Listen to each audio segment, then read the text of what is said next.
Em todos os livros de história, documentários e filmes da TV, vemos o presidente Abraham Lincoln como uma pessoa incrível que conseguiu acabar com a guerra civil, sendo justo, conciliando um país dividido e cheio de feridas numa nação próspera.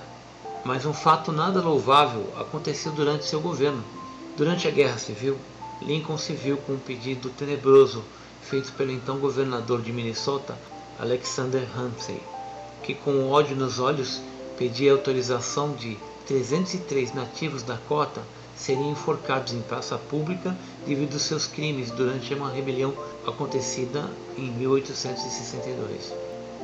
Lincoln, pressionado pela mídia que queria uma solução para a longa guerra civil, que já se estendia por 2 anos, teve que aceitar a insistência do cruel governador Ramsey.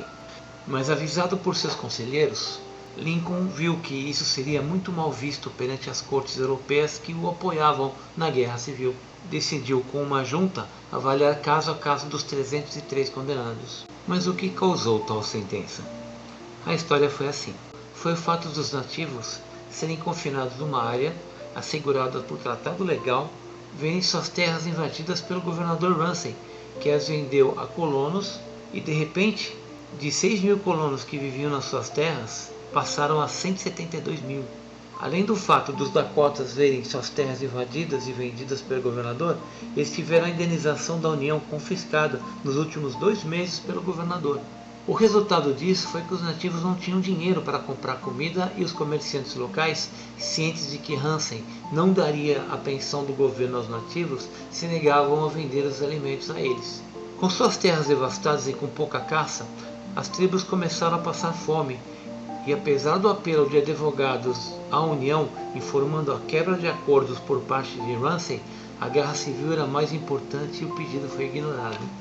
Isso foi o fogo no pavio para o barril de dinamite explodir, e numa noite de 17 de agosto de 1862, 4 jovens da reserva tentaram roubar ovos de um fazendeiro e foram surpreendidos pelo dono, que apesar dos pedidos dos jovens, se negou a lhes dar ovos.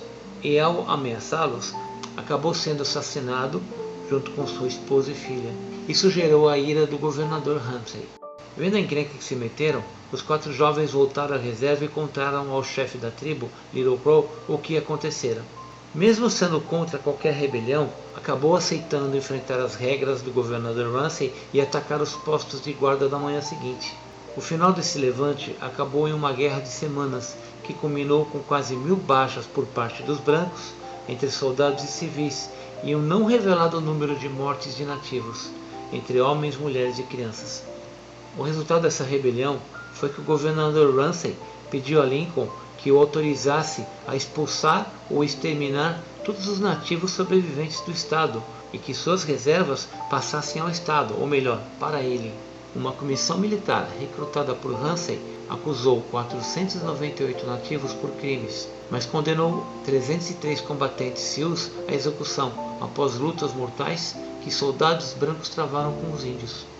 De acordo com a reportagem da Associated Press, os julgamentos originais foram uma farsa, alguns durando menos de 5 minutos. Além disso, lhes foi negado aconselhamento legal, intérpretes e eles não entenderam nada que estava sendo dito. Voltando a Lincoln, vendo a quantidade de condenados, decidiu a princípio que só seriam condenados à morte os nativos que tivessem cometido estupro. O problema é que só foi comprovado que somente 2 nativos cometeram esse crime, e o governador Ramsey não aceitou de jeito algum que só 2 morressem. Lincoln, então, para não ter problemas com os eleitores do estado de Minnesota, pensou em anistiá-los da pena de morte e apenas confiná-los à prisão. Lincoln foi contra o conselho de colegas republicanos em Minnesota que alertaram que mostrar misericórdia teria um grande custo político e que lições precisavam ser ensinadas. Então Lincoln, sem alternativas, aceitou condenar 38 à morte e os demais serem presos por 3 anos. Vale mencionar que o sanguinário governador Ramsey ofereceu $25 a qualquer um que lhe trouxesse um escalpo de qualquer nativo na ocasião da rebelião Sioux.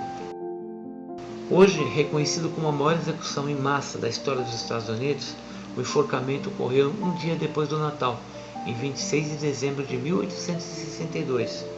Dos 38 que morreram naquele dia, 2 foram enforcados por engano. Daí se originou o termo Dakota 38+2.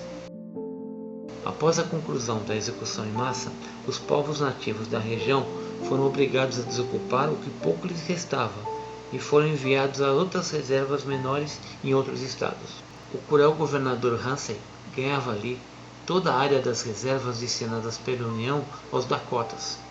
Os 265 nativos perdoados foram então enviados para um campo de prisioneiros em Iowa e lá ficaram em condições extremas por 3 anos, sendo que se calcula que dos quase 265, 100 morreram por fome, doenças e inanição. Lincoln, apesar da vontade de livrar a maioria da pena capital, viu que o prejuízo político seria enorme, então decidiu por fim a vida de boa parte das nações nativas Sioux que viviam na região do governador Ramsey. Mas infelizmente, em 1912, um grupo de moradores de Mankato, onde ocorreu a triste e injusta execução, pressionou a prefeitura a erguer uma placa comemorando orgulhosamente a execução dos 38 condenados 50 anos antes. Mas a justiça foi feita. Na década de 70, para uma grande parte da população dessa cidade, esse monumento servia apenas como uma dolorosa lembrança e de grande ofensa à ferida comunidade indígena local. Este símbolo de ódio era simplesmente uma fonte de constrangimento para a cidade, e depois de muita discussão e vários atos de vandalismo, o monumento foi removido e desapareceu dos olhos do público. Agora, felizmente, o monumento não existe mais, e em seu lugar fica um lindo parque, chamado Parque da Reconciliação. Em 1997, o Parque da Reconciliação foi aberto ao público como local de comemoração.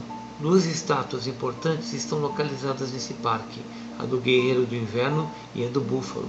Este último representa a resistência do povo Dakota, bem como sua herança. O parque abriga várias outras esculturas simbólicas, incluindo um pergaminho que lista o nome dos homens que foram enforcados injustamente. Se gostou da história, deixe seu like e inscreva-se no canal. Isso ajuda muito a divulgação do nosso trabalho.